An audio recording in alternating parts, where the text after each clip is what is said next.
I can sort of quite honestly say this one. Excellent. Because you're sitting next to me as well. Yeah. And Nick, I want to throw it open to you as well, because it's been a while now since Godsend. Before that was The Hole. Before that, Martha meet Frank, Daniel and Lawrence. Very different film then for you, this one. Is that part of the appeal? I think it's in the tradition of Martha. I think it's I went off after Martha. I went and did some horror movies. I did a movie called The Hole, which I was really pleased with, and then a picture called Godsend with De Niro, and I was happy working in that genre.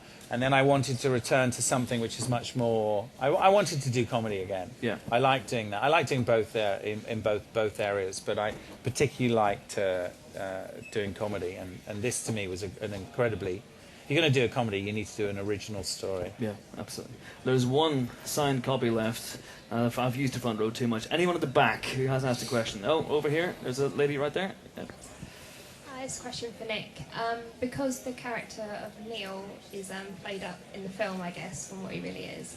I was just wondering when you went to do the Bono character. No? All right. When you went to do the Bono character, because people think they know what he's like, and even he did it in Entourage where he played up himself. I was just wondering, how did you go about doing the Bono character? Because I've seen the film, it's brilliant, and Martin McCann's amazing in it. I was just wondering how you went about portraying Bono in it yourself. That's a good question. I mean, to be honest with you, what we did is we just took. Martin did most of that work. Because I would say literally 90% of that work. I didn't ever think I would find anybody to play Bono, and so I had reduced the amount of screen time in the screenplay that actually you saw the young Bono. You talked about also you talked to me early on about maybe only seeing him from sort of that angle as well. I was quite interested. Kind of, never see him. Exactly. There's that face. Tony Scott film which is very good where Elvis is in. True Romance. True Romance, which is a really cool movie, and you see the way he talks to. And it's kind of, they did Elvis all the time in the mirror, and it's quite. And I thought, well, maybe I should do Bono like that, or maybe I should do him as a voiceover, or maybe I should do, because it was painfully obvious that people needed to deliver. It wasn't until I actually met Marty that I thought, oh, you know what? There's somebody that can play him. I didn't want anybody to imitate him. I didn't want to be satirical about him. I didn't want to speak about Bono and say, this is a view of. I didn't want any of that. I wanted to represent somebody who I thought was incredibly talented, passionate about their work, and straightforward about doing great rock and roll. And that's all I had as an agenda. And Marty brought the rest of that. And Marty brought a kind of humility and an ease to the part, which I thought was great. So the answer to the question is, the actor did most of the work. And I think we all had a little bit of leeway in that we were all, everyone knows the Bono from Live Aid and from Red Nose Day and from, we all know what we think, how we think Bono is, but none of us really. There's not a lot of footage of how he was when he was 17. And I think when we shot that our first shooting day was the scene of the notice board, and Marty's actually from Belfast, and we kind of talked like that. And he came in, he was like, "Hey Ben, what's happening?"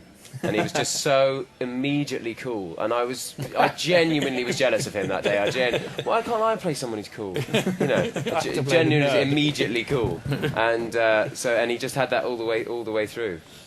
Can you talk very quickly about the title change? Because the book's called I Was Bono's Doppelganger. This is now Killing Bono.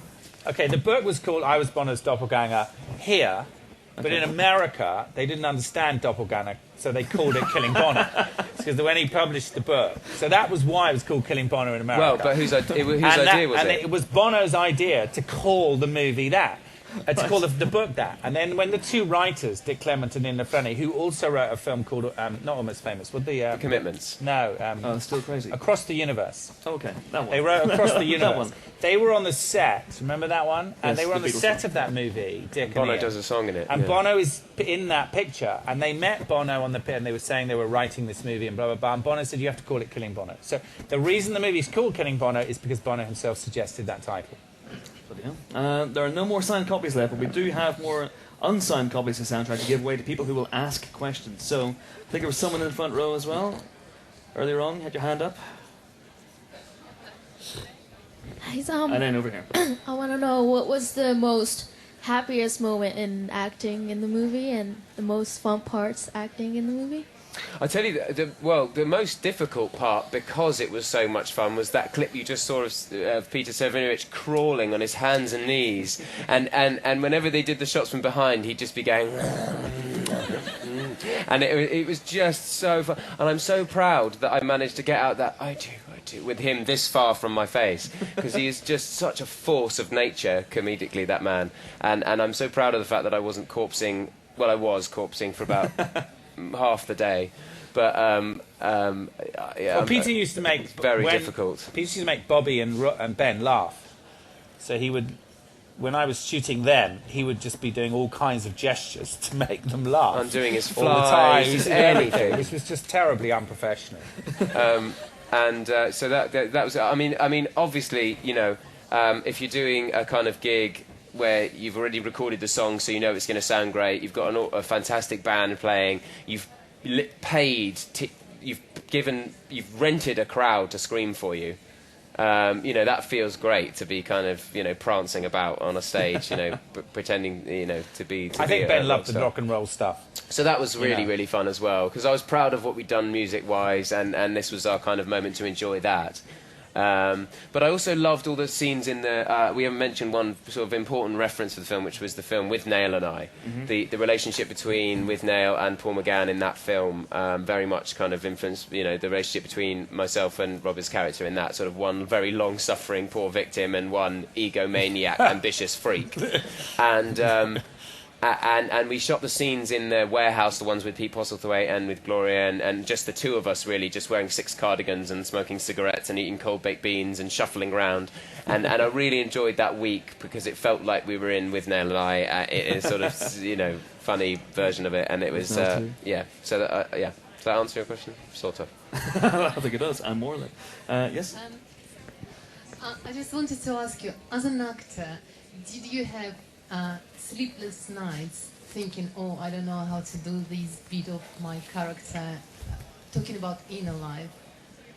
Talking about? Inner life of your character.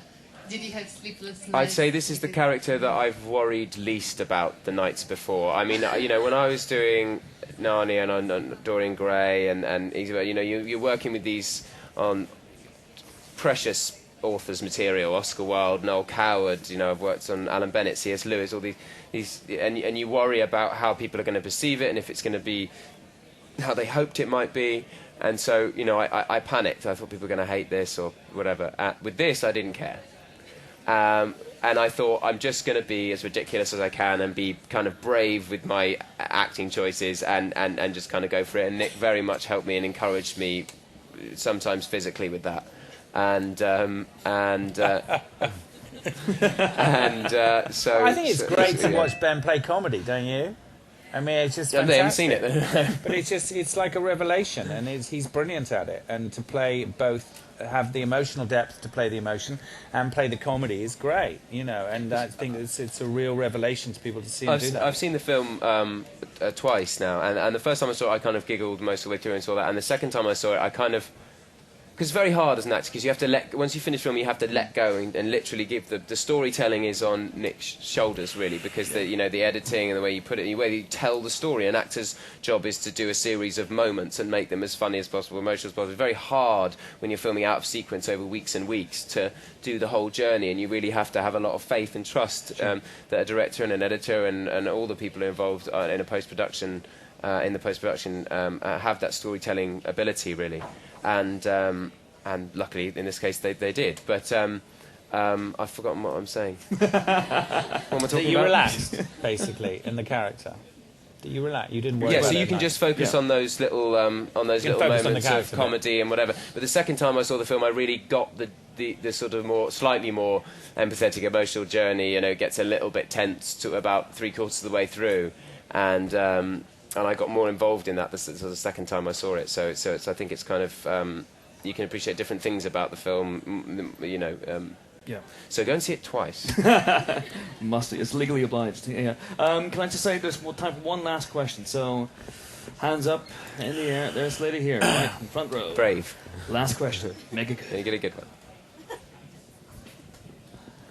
Hello. It's a question to both of you, actually. What was the biggest challenge as a filmmaker making it and as an actor? on this? What was the biggest challenge? Yeah. We talked about what was fun. The biggest challenge The biggest challenge was.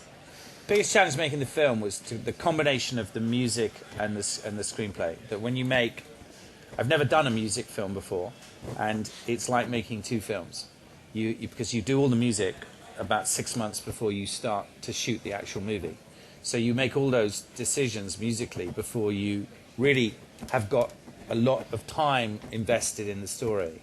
So the challenge for me was trying to make that balance work in the film and tell the story of an idiot in a more open and generous way and make that available to people. Which is what it is. It's the tale of two idiots. It's a great tagline. I like that. I think that's what we have time for. The movie is out on Friday. Thanks to Paramount and Apple for helping us put this on. Thanks to you guys for coming out. But thanks also to Ben Barnes and Nick Hamm. Thank you. Thank you.